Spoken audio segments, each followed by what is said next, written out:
So ಸಿಕ್ಕಾಪಟ್ಟೆ ಒಳ್ಳೆ business ಮಾಡ್ತಿದ್ದಾರೆ ಬೋಟಿಕ್ ಬಿಸ್ನೆಸ್. ಬಟ್ ಅಂದರೆ ನೀವು ಹೇಳಿದಂಗೆ 45+ ಶೋಸ್ಗಳನ್ನು ಮಾಡಿದ್ದೀರಿ, 3000+ ಎಪಿಸೋಡ್ಸ್ ಅಂತ ಹೇಳ್ಬೋದು. ಅಷ್ಟಕ್ಕೂ ನೀವು ಡಿಸೈನಿಂಗ್ ಮಾಡಿ ಇನ್ನೂ ಜಾಸ್ತಿನೇ ಮಾಡಿದ್ದೀರಿ. ಒಂದು ನೀವು ಹೇಳಿದ್ರಿ ಒಂದು ಎಪಿಸೋಡ್ಗೆ ಡಿಪೆಂಡ್ಸ್ ಆನ್. ಸೊ ಎಷ್ಟು ಪ್ರಾಫಿಟ್ ಎಕ್ಸ್ಪೆಕ್ಟ್ ಮಾಡ್ಬೋದು ಸರ್ ಇಂಥದ್ರಲ್ಲೆಲ್ಲ, ಈ ಥರ ಒಂದು ಶೋಸ್ಗಳಲ್ಲಿ ಮಾಡೋದಾಯ್ತು ಅಂತ? It's depends. ಆರ್ಟಿಸ್ಟ್ ಸೆಲೆಬ್ರಿಟೀಸ್ ಯಾರು ಇರ್ತಾರೋ ಅವ್ರ ಮೇಲೆ ಡಿಪೆಂಡ್ಸ್ ಆಗುತ್ತೆ.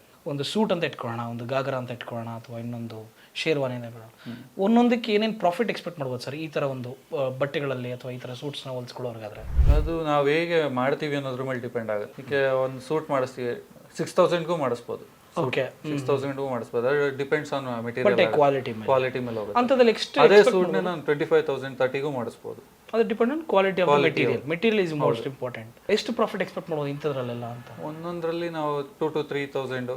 ಈ ಬಿಸ್ನೆಸ್ ಅಲ್ಲಿ ನಿಜವಾಗ್ಲೂ ಕಾಂಪಿಟೇಷನ್ ಇದೆಯಾ ಸರ್ ಇದರಲ್ಲಿ? ತುಂಬಾ ಇದೆ, ಎಲ್ಲರಿಗೂ ಆಗ್ಬಿಟ್ಟಿದೆ ಇವಾಗಂತೂ ತುಂಬಾ ಇದೆ. Boss Vala, B the boss.